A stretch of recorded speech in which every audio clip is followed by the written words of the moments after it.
Cal, BHP UK. So we've got another BMW M1000XR on the dyno. This has come with the Akrapovic full decat system, and I know that we've had quite a few of you guys contact us asking us what difference a decat system makes to this bike.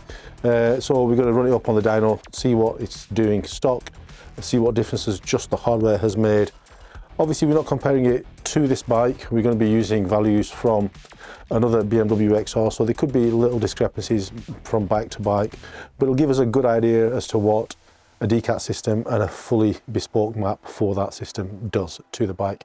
So let's get it run, let's see what it's doing stock, let's come up with a tuning strategy to make it feel properly, liberate all the power that is in this bike, and of course get rid of those pesky Euro 5 emissions regulations.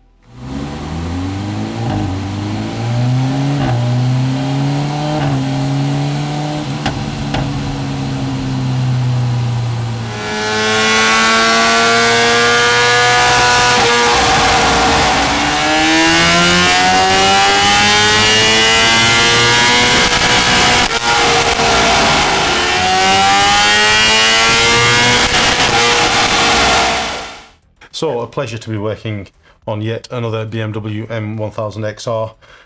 Really can't put these bikes into a genre of their own. They're not a sports tourer, are they? They're not an adventure tourer. I think they're just a superbike with high bars. They certainly feel like it, they go like it, turn like it, and they produce power like a superbike. This particular one was making 188 at the back wheel. Obviously it has been decatted, and after the map we actually liberated just over 10 brake horsepower to 198 brake horsepower.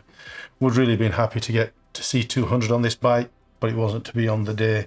We were about 30 odd degrees in the dyno room. It's not really going to help matters much, but just shy of 200 brake horsepower on a bike like this, it's not short of power for anybody.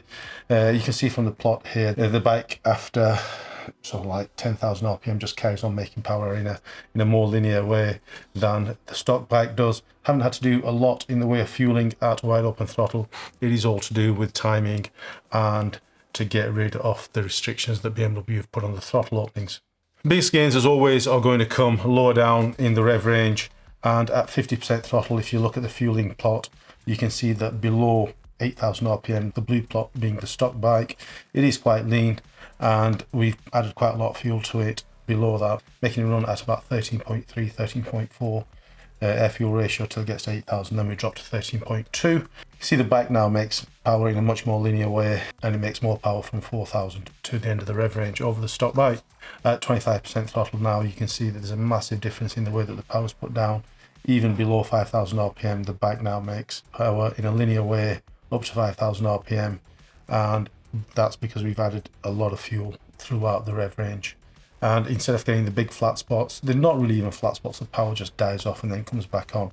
The bike now produces power up to 5,000 RPM, then it does tail off a little bit, but you get a nice flat power delivery throughout the rev range.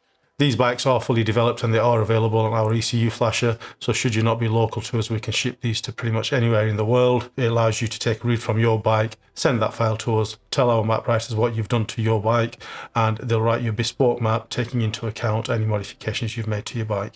We really do hope you're enjoying what we're bringing to the channel. Please do hit the subscribe, the like and the bell icon, and keep you notified of any new BMW content that we bring into the channel. This bike really has sparked the interest of pretty much everybody in the office, and everybody seems to be chomping at the bit to buy a development bike. Just for development, of course. We're not going to get to enjoy riding it, of course. Don't tell the accountants that we're going to be out riding it every weekend, but just do stay tuned and we'll bring you news on that project very soon.